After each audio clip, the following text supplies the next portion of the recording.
అప్పుడు వాళ్ళతో అన్నాను, బాబు రే మీరందరూ నన్ను లారీ ఎక్కించాడు. బాబు ఎక్కించలేమన్నాడు. ఊరి నీకు దండం పెడతాను రా బాబు. పాప నలుగురు తీసి అలా పెట్టారు లోపలికి. ఆ లారీ వాడు ఎవడు తెలుసా? సిక్కులోడు.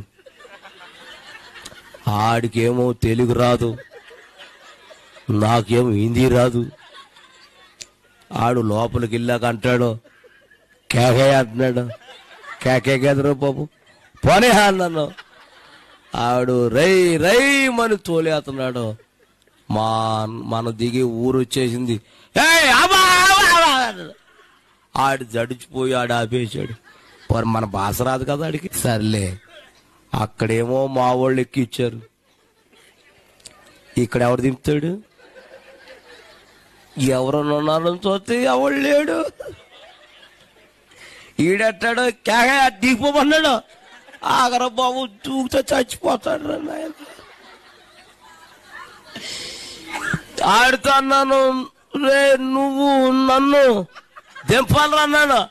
ఆడట కేకే, ఒరే కేకే లేదురా నాయన, టైం అయిపోతున్నా, నువ్వు నన్ను దింపాలి అన్నాను.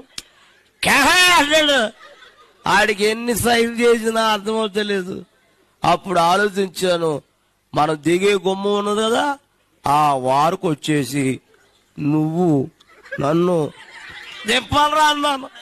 అప్పుడు అర్థమైంది ఆడికి, సిక్కులో ఎంతలా ఉంటారో మీకు తెలుసు. ఆడు నా రెక్క అట్టుకుని దింపి దింపి దింపి ఎంత దింపునా నాకు రోడ్డు అందుతలేదు.